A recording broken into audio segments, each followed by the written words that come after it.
Hello മക്കളെ, അപ്പോൾ എൻ്റെ കുട്ടികളിൽ പലരും നീറ്റ് എക്സാമിന് വേണ്ടിയിട്ട് പ്രിപ്പയർ ചെയ്യുന്ന ആൾക്കാരായിരിക്കും അല്ലേ. നീറ്റ് 2024 വേണ്ടി പ്രിപ്പയർ ചെയ്യുന്നവരായിരിക്കും. ആൻഡ് നമ്മുടെ ഡേറ്റൊക്കെ വന്നിട്ടുണ്ട്. പക്ഷെ അപ്പോഴും നമ്മൾ കൺഫ്യൂസ് ചെയ്യുന്നൊരു കാര്യം, റെഡ്യൂസ്ഡ് സിലബസ് ആയിരിക്കുമോ നീറ്റിന്, അല്ലെങ്കിൽ നമ്മുടെ ഡിലീറ്റഡ് പോർഷൻസ് എല്ലാം നീറ്റ് എക്സാമിന് ഉണ്ടാവുമോ എന്നുള്ളതിൽ ഇപ്പോഴും നമുക്കൊരു കൺഫർമേഷൻ വന്നിട്ടില്ല അല്ലേ.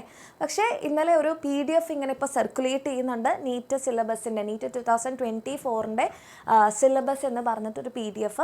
അപ്പം ഈ PDF പറയുന്നത് നമ്മുടെ ഡിലീറ്റഡ് പോർഷൻസ് ചില സബ്ജക്ട്സിൽ, ഇപ്പോൾ ബയോളജിയിലൊക്കെ ആണെങ്കിൽ ഡിലീറ്റഡ് ചാപ്റ്റേഴ്സ് ഒന്നും ഇല്ല അങ്ങനെയൊക്കെ പറയുന്നുണ്ട്. അപ്പോൾ ഇതിൻ്റെ ഡീറ്റെയിൽഡ് ആയിട്ടുള്ള വീഡിയോ നമ്മുടെ നീറ്റ് ചാനലിൽ അപ്ലോഡ് ചെയ്തിട്ടുണ്ട്. പക്ഷേ ഇത് നമുക്ക് 90% കൺഫേം ചെയ്യാൻ പറ്റില്ല. കാരണം NMCയുടെ വെബ്സൈറ്റിൽ ഇതുവരെ ഒഫീഷ്യലി അനൗൺസ് ചെയ്തിട്ടില്ല. ഒഫീഷ്യലി അനൗൺസ് ചെയ്തിട്ടില്ല. അപ്പോൾ NMCയുടെ വെബ്സൈറ്റിൽ ഒഫീഷ്യലി കൺഫേം ചെയ്തെങ്കിൽ മാത്രമേ നമുക്ക് എന്ത് ചെയ്യാൻ പറ്റുള്ളൂ, നമുക്കത് ഉറപ്പിച്ച് പറയാൻ പറ്റുള്ളൂ.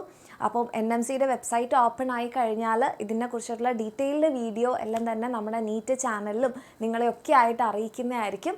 അപ്പോൾ അതുവരെ കുറച്ചൊരു ആശ്വസിക്കാൻ പറ്റുന്നു എന്ന് കരുതുന്നു. കാരണം ബയോളജിയിൽ ഡിലീറ്റഡ് ചാപ്റ്റേഴ്സ് ഒന്നും തന്നെ ഈ ഒരു PDF പ്രകാരം നമ്മളെ നീറ്റ് എക്സാമിന് ഉണ്ടാവില്ല, 2024 നീറ്റിനുണ്ടാവില്ല. പക്ഷേ കെമിസ്ട്രിയിൽ ഒരു ചാപ്റ്റർ പി ബ്ലോക്ക് എലമെൻറ്റ്സ് എന്ന് പറയുന്ന ചാപ്റ്റർ ഡിലീറ്റഡ് ആണ്. പക്ഷേ നീറ്റിൻ്റെ സിലബസിൽ ഈ ഒരു PDF കൊടുത്തിട്ടുണ്ട്. അതുപോലെ തന്നെ ഫിസിക്സിലും കെമിസ്ട്രിയിലൊക്കെ ചില ഡിലീറ്റഡ് ടോപ്പിക്സ് ചില ചാപ്റ്റേഴ്സിന് നീറ്റിനുണ്ട്. പക്ഷേ ഇതിലൊരു ക്ലാരിറ്റി ഇല്ല. അപ്പോൾ നമ്മുടെ NMCയുടെ വെബ്സൈറ്റിൽ കൺഫേം ചെയ്യുന്ന സമയത്ത് നമ്മൾ ഡീറ്റെയിൽഡ് ആയിട്ടുള്ള വീഡിയോയിലൂടെ നിങ്ങളെ അറിയിക്കുന്നതായിരിക്കും. അപ്പോൾ ചെറുതായിട്ടൊന്ന് ആശ്വസിക്കാനുള്ളൊരു വകയുണ്ട്. ആൻഡ് നമ്മുടെ നീറ്റ് ചാനലിൽ ഇതിൻ്റെ ഒരു ഡീറ്റെയിൽഡ് വീഡിയോ മിസ് ഇട്ടിട്ടുണ്ട്. അപ്പോൾ അതിൻ്റെ ലിങ്ക് ഡിസ്ക്രിപ്ഷനിൽ മിസ് പിന്നെ ഇത് വെക്കാം. അപ്പം നമ്മുടെ നീറ്റ് 2024 വേണ്ടിയിട്ട് എൻ്റെ മക്കളെല്ലാവരും നല്ല അടിപൊളിയായിട്ട് കോൺഫിഡൻസോട് കൂടി തന്നെ പഠിക്കുക. എൻ്റെ കുട്ടികൾക്ക് എല്ലാവർക്കും ഓൾ ദി ബെസ്റ്റ്.